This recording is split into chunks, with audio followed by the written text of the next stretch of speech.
या प्रेस घ्यायचं एकच कारण होतं की पहिली गोष्ट नागरिकांचा प्रतिसाद, की नागरिकांनी सांगितलं रिकाउंटिंग घ्या. रिकाउंटिंग घेऊन आपल्याला कितपत प्रतिसाद मिळेल. तुम्हाला आजची परिस्थिती मी सांगायला नको की काय चाललं आहे इथे. सगळीकडे बजबजपुरी चालली आहे की इलेक्शन घ्यायचं म्हणून घेत आहेत, बाकी सगळं आपल्याला मनाला वाटेल तसं करतायत. म्हणजे एवढं की काल मला परवाच्या दिवशी मतदानाच्या दिवशी जे नागरिक भेटले त्यांनी कोणीच मला बेस्ट ऑफ लक केलं नाही. मला सगळ्यांनी इन ॲडव्हान्स मी कॉंग्रॅच्युलेशन करतो आहे म्हणून सांगितलं. आणि आपल्याला आता आकडेवारी आम्ही सांगितलेली आहे की जी आकडेवारी आहे ह्याच्यात त्याच्यात किती तफावत आहे ती सांगितलेली आहे. तरी पण आम्ही याच्या परत माहिती घेणार आहोत. जी आम्हाला आता कळली आहे त्याच्यात परत आम्ही माहिती घेतो आणि आम्ही सगळ्यांविरोधात गुन्हा दाखल करतो. आणि दीपक जाधवबद्दल पण मी सांगितलं की नीतिमत्ता नसलेला माणूस व्हाईट कॉलर असलेल्या पक्षाचा अधिकृत उमेदवार होऊ शकतो. आणि मी का ते माझ्याकडे पत्रक आलेलं असताना पण मला माझ्या एका भगिनीची किंवा कोणाची इकडे वाच्यता करायची नव्हती. पण आज बोलायचं कारण हेच की सगळे मला बोलले तू चुकलीस, त्याच वेळेला बोलायला पाहिजे होतं, तिकडेच त्याची मतं कट झाली असती. पण आज पण मी त्या मुलीचं नाव अनाऊन्स केलेलं नाही आहे. पण जर असे उमेदवार भाजपसारखा पक्ष देत असेल तर ते फार चुकीचं आहे. नोटा आमच्या वाढल्या का, नोटाला मतदान का पडलं त्याचं पण मी स्पष्टीकरण पत्रकार परिषदेत दिलेलं आहे. कारण जे रूममध्ये होते तेच सांगत होते ते बटन दाबलं जात नाही, खालचं बटन दाबा. ते बिचारे आपले कोणाला कळत नव्हतं, खालचं बटन दाबलं जात होतं आणि ते नोटाला जात होतं.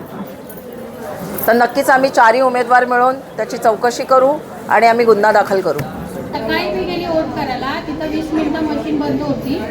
8 वाजता ती चालू झाली आणि मी वोटिंग करायला त्यांना बोलली पण तुमच्याने जर हे मशीन नाही चालू होते, बंद बिघडली मशीन तर दुसरी आणा पाहिजे तर आम्ही थांबतो. त्यांनी नाही थांबा आम्ही तीच त्यांनी काय ते केलं त्यांनी त्याचं. आणि मी वोट करायला गेले तर मला हे बघा ह्या बोटाला माझ्या कुठच्या बोटाला त्यांनी शाई लावली ते बघा. एवढे ते गडबडले होते सगळेजण. बूथ नंबर 11 कच मध्ये 11 मध्ये आमच्या आझाद नगर मधले सगळे वोट आहेत तिथे. आणि त्याच्यामध्ये हे बघा काय झालेले गडबडले एवढे की तिथं काहीतरी सांगत होते की वहिनींचा बटन दाबलाच जात नाही. तरी पण आम्ही किती वेळा त्यांना बोललो तरी त्याच्यावर काही कारवाई केली नाही.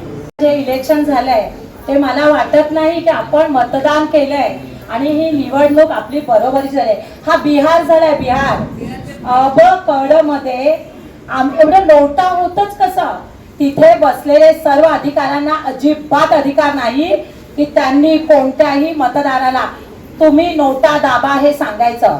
त्यांचं काम आहे की जर त्याला समजत नाहीये तर जेवढे तिथे निवडणूक चिन्ह आहेत ती समजून सांगायचे. तुम्ही त्यांना सांगू शकत नाही तुम्हाला समजत नाही तुम्ही नोटा दाबा. हे काय मॅनेज झाले होते की काय, सगळ्यांनी पाकिटं घेतली होती. आम्हाला याचं उत्तरच हवंय. आणि आमचा अजिबात आता कोणावर विश्वास नाही. केंद्रात कोण बसलंय आणि राज्यात कोण बसलंय. आम्ही कुठेही न्याय मागायला गेलो तर आता फक्त असंच म्हटलं जाईल की यांची हार यांना पचवता येत नाही. कोण म्हणेल आमच्या ठाण्यामध्ये दिघे साहेबांच्या ठाण्यामध्ये उद्धव बाळासाहेब ठाकरे गटाचा एकही उमेदवार निवडून येत नाही. हे मॅनेज केलेलं नाहीये तर हे बसून सगळ्यांनी ठरवून मॅनेज केलेलं आहे. 1,000 नोटा जात आहेत. तिथे आमचे 4ही उमेदवार नील आहेत. त्यांचा तेवढाच फरक होता आणि ते 100% आजही आम्ही म्हणतो तेच तुमचे उमेदवार आहेत, तेच आमचे नगरसेवक आहेत. आणि याला जर वाचा फोडायची असेल तर आपण काहीच करू शकत नाहीये. आपण आता यांचा बोलावा नाही असा घाणेरडा नाच आपण 5 वर्ष बघणार आहोत. आणि या गोष्टीसाठी अत्यंत वाईट वाटतंय की आपली लोक जे मराठी मराठी मराठी म्हणणाऱ्यांनीच मराठीची वाट लावली. त्यांची माहिती दिली आहे. मी स्वतः जेव्हा प्रथम मी बाहेर पडलो मला फोन आले बांबोडे यांच्या महेश्वरीला की लवकर तिकडे या, कच्चे कडवा हॉलला असा प्रॉब्लेम चाललाय. तिथे गेलो बघितलं तर अधिकारी साहेब सगळं सुरळीत चाललंय. मी आमच्या ते तिथे होते आमचे प्रतिनिधी आमच्या उमेदवार त्यांचं काय साहेब मशीन चालू टायमिंग होता मतदानाचा 7:30 पण मशीन चालू झाली 7:55. मी लगेच मॅडमला फोन आरवणला बोलली साहेब तुमची सगळे मतदार 5:30 सगळे आता मतदान करून देईल. कारण ही कुठली पद्धत आहे ना, 5:30 पण मतदान सगळ्याच करायला मिळणार आहे आता नंतर. तर ते अधिकारी मला बोलले की साहेब तुम्ही काळजी करू नका, तुमचं सगळं मतदान ते करून देतो म्हणून. आणि मी निघून परत फोन आला की साहेब तिथे बटन दाबलं जात नाही. म्हणजे खूप ठिकाणी असं झालेलं आहे. आणि दुपारी मला फोन आला की साहेब मशीन उलटी लावलेलं आहे तुमचा PWD ऑफिसला, नंतर रुमानगरला आणि इथे तुमचं जिकडे वीर सावरकर मैदानामध्ये तिकडे पोचलो. तर म्हणजे काय नाही मशीन उलटं होतं, आता मी सरळ केलं. बरं उलटाचं कारण काय म्हटलं, नाही ते वायर फोडत नाही बोलतो. ही कुठलं कारण झालं वायर फोडत नाही म्हणजे BJP म्हणजे कोण सगळे ते अधिकारी एवढे झालेले मॅनेज की त्यांनी काय बघितलं नाही. त्यामुळे हा जो पराभव झाला आपला तो आपण जिंकलोय, आपण हरलो नाहीये. 7 वाजता मशीन तुम्ही बंद करता तर तुम्ही इलेक्शन घेता कशाला? घेऊच नका ना, तुम्हाला भाजपच पाहिजे ना सगळीकडे. मग भाजपच येऊ द्या, आम्हाला मग इलेक्शन करायची गरज नाहीये.